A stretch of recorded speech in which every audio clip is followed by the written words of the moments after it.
Luto na ang ating ginataang manok with papaya na mumula sa sili mga kaidol. Good morning guys! For today's video magluluto ako ng ginataang manok pero matipid sa gata to mga kaidol dahil dito sa Manila masyadong mahal ang niyog. Pero ganun pa rin, lasang-lasa pa rin yung gata mga kaidol. Let's go! Samahan nyo akong lutuin to mga kaidol. Maglalagay lang ako ng mantika sa aking antigong kawali mga kaidol. Painitin ko lang yan at ilalagay natin ang bawang, ang pangontras sa mga aswang. May aswang nga ba mga kaidol? Wala naman yata. At syempre, isunod na natin ang pabida-bidang sibuyas na lagi niyang kasama kahit saan siya magpunta. At dahil nga ginataan, maglalagay din ako ng luya. Isasangkot sa ko lang ito mga idol hanggang sumabas ang aroma at umamoy sa kapitbahay nating mga maritis. At dahil nasangkot siya na, ilalagay na natin ang ating manok na hiniwa-hiwa ng katamtaman ang laki mga kaidol. Hahaluin ko lang ito mga kaidol para magpantay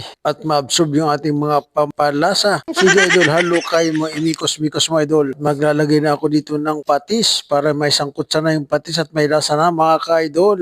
Sa part na to mga kaidol, maglalagay na rin ako ng pepper powder. Sige idol, itaktak mo idol, itaktak mo. Haluin ko lang to mga kaidol para mag-mix yung ating mga pampalasa. Isang malupitang halo mga kaidol. At ito nga, nakalimutan ko maglagay ng anato powder at sweetie sa mantika. Kaya dito na lang natin ilalagay mga kaidol. Haluin lang natin para mag-mix yung ating anato powder mga kaidol. At ito nga pala, maglalagay din ako ng tanlad mga kaidol o lemongrass. Isa rin ito sa nagpapabango sa ating niluluto mga kaidol. At dahil papaya ang isasahog natin dito mga kaidol, ilasabay ko na to sa pagsasangkot sa mga kaidol. Bibigyan ko lang to ng isang malupitang halo mga kaidol para mag-mix yung papaya sa ating manok mga kaidol at ma-absorb niya yung ating mga pampalasa. Tatakipan ko lang to mga kaidol para mas mabilis siyang lumambot.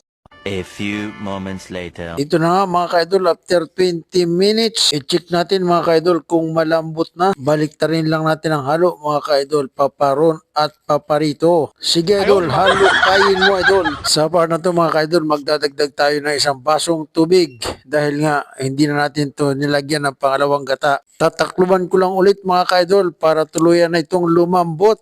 A few moments later. Ito na mga kaidol, sigurado malambot na to.